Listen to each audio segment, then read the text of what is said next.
अस्सलाम वालेकुम प्यारे पाकिस्तान, प्यारे पाकिस्तानी। उम्मीद है आप जहाँ भी हैं सब खैर खैरियत से होंगे। आज की इस पॉडकास्ट में मैं आपसे जो आप मैसेज शेयर करना चाहता हूँ वो ये है, जो रिसेंटली मामला उठा फिर से FATF की वजह से। FATF में पिछले 3 साल से पाकिस्तान को ग्रे लिस्ट में डाला हुआ है। वहाँ से फिर ये गवर्नमेंट कोशिश कर रही है बाहर निकले, लेकिन जो क्रिमिनल्स बैठे हैं पार्लियामेंट में, नून लीग और पीपल्स पार्टी वाली क्रिमिनल माफिया, वो इसको होने नहीं दे रही हैं। आखिरी जो मसले रह गए थे सब वो था मनी लॉन्ड्रिंग के खिलाफ वो कानून बनाया जाए जो FATF वाले चाहते, यानी कि सारी दुनिया चाहती सख्त कवानीन। और वो कौन नहीं चाहता पाकिस्तान में? ये माफियाज नहीं चाहती, पीपल्स पार्टी और नून लीग वाले। और दूसरा था म्यूचुअल लीगल असिस्टेंस का कानून। ये वो कानून है जिससे आप अपने मुल्क के लोगों के बारे में मालूमात जो कि दूसरे मुल्कों में रहते हैं या जिनके अकाउंट है दूसरे मुल्कों में या जिनके बारे में शक व शुबात है कि वहाँ पे उन्होंने ऑफशोर कंपनियां बनाई हुई हैं, वो लेने के लिए ये एक म्यूचुअल लीगल असिस्टेंस का के आपस में मुआहदा किया जाता है, जो पिछले कई दिहाइयों से फाइलों में दबा हुआ है, क्योंकि ये माफियाज नहीं चाहते कि इनके रिकॉर्ड बाहर आए। अब इन दो मामलों की वजह से फिर FATF ने नोटिस किया। जब गवर्नमेंट आई है PTI की, शुरू में फरूक नसीम साहब ने ये दोबारा से सारा बना के निकाला सारा कुछ। अब ये जो पार्टियां हैं, ये क्रिमिनल हैं, असफ जरदारी, बिलावल जरदारी और उसकी फैमिली और भुट्टो सारे,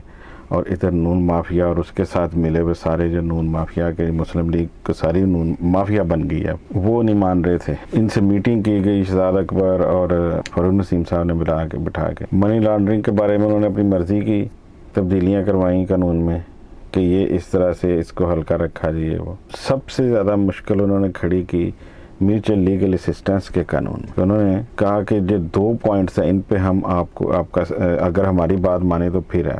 अब वो 2 पॉइंट क्या थे? एक तो ये था, आप जो भी मालूमात दूसरे मुल्कों से लेना चाहते हैं म्यूचुअल लीगल असिस्टेंस के तहत, कोई अथॉरिटी आपने रखनी है। कौन सी अथॉरिटी दूसरे मुल्क से रब्ता करेगी? नॉर्मली वफाकी सेक्रेटरी दाखिला, यानी सीनियर अथॉरिटी जो रब्ता करती है वो है वफाकी सेक्रेटरी दाखिला होता है। वो इन्होंने कहा नहीं, वफाक की तरफ से नहीं होगा, सूबों को ये इख्तियार दिया जाए कि ये सूबों के सेक्रेटरी दाखिला है वो ये राब्ता कर सकते। लेकिन पाकिस्तान की जानिब से जो इक़दाम किए जा रहे हैं, जो पाकिस्तान की जानिब से कंप्लायंस रखी गई, बहुत से अरेंजमेंट्स किए गए, हवाला हुंडी के खिलाफ जो एक बड़ा काम किया गया था, उसके अलावा जो दीगर बैंड आउटफिट्स थे उनके खिलाफ कार्रवाइयां, तो पाकिस्तान कोशिशें कर रहा है और हमाद अजहर साहब का भी बड़ा इसमें अहम किरदार रहा। बिल्कुल, जो स्पेसिफिकली अभी जो फेस टू फेस 3 अहम मुलाकातें हुई हैं, मैं आइंदा माह जून में पेरिस में होने वाली FATF की प्लीजिंग मीटिंग में पाकिस्तान ग्रे लिस्ट में रखने या फिर निकालने के लिए पेशरफ का तफसीली फैसला भी लिया जाएगा। और इसी वाले से बात करने के लिए हमारे साथ मौजूद हैं मुआशरा और वज़ीर आला पंजाब के इकनॉमिक अफेयर्स और मनसूबाबंदी के मुशीर डॉक्टर सलमान शाह साहब। उनको शामिल गुफ्तगू करेंगे। शाह साहब, क्या लगता है कि इंशाल्लाह इस जून में पाकिस्तान 3 साल बाद क्या FATF की ग्रे लिस्ट से निकल जाएगा?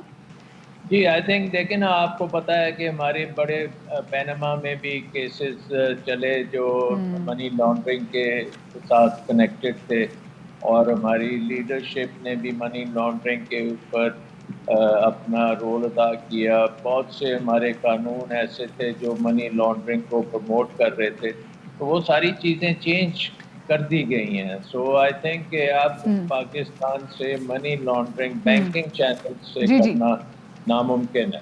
ये उन्हें समझाया गया कि ये डिमांड नहीं है, कानून में नहीं है, होता नहीं है, ये है नहीं है जो अभी तक जितने मुल्कों भी करा है, लेकिन नई जिद की बहरहाल डाल दिया गया ये भी। और दूसरा ये था कि जब जिस बंदे के बारे में भी आप बाहर से मालूमात लेना चाह रहे हैं दूसरे मुल्कों से, उसको पहले नोटिस करें। वो भी कहा गया कि ये ऐसे होगा तो उसको तो पता चल जाएगा, वो तो कुछ जो मर्जी कर सकता है, ये इन्फॉर्मेशन तो नहीं लीक हो सकती। लेकिन नहीं, उनकी मजबूरी वो भी डालना पड़ा। जब ये बना के भेजा गया फिर FATF की तरफ से इतराज आ गया। अब इसी महीने में उसका इजलास, आखिरी दिन चल रहे हैं सारे को खत्म करने के लिए। तो इस हद तक ये माफियाज जो है खेल रही है मुल्क के साथ, मुल्क की साख के साथ, कि हमारा पैसा, हमारे अकाउंट्स, हमारी मालूमात न पकड़ी। कुछ लोग तो कहते हैं जिसका आसान हल है कि जी प्रेसिडेंशियल फॉर्म ऑफ गवर्नमेंट आ जाए। मेरे समझ नहीं आते, हम क्रिमिनल्स को खत्म करने के बजाय हम कह रहे हैं कि एक दूसरा रास्ता ढूंढ ले, तो ये क्रिमिनल बैठेंगे आराम से, ये क्रिमिनल्स करने देंगे सारा कुछ, बजाय इन क्रिमिनल्स को खत्म करने के बजाय कि अवाम को शाऊर हो, वो इन लोगों को ना पार्लियामेंट में जहाँ पे ताकत के ऐवान है वहां तक ना पहुंचने दें। हम ये चाह रहे हैं कि सारा सिस्टम ही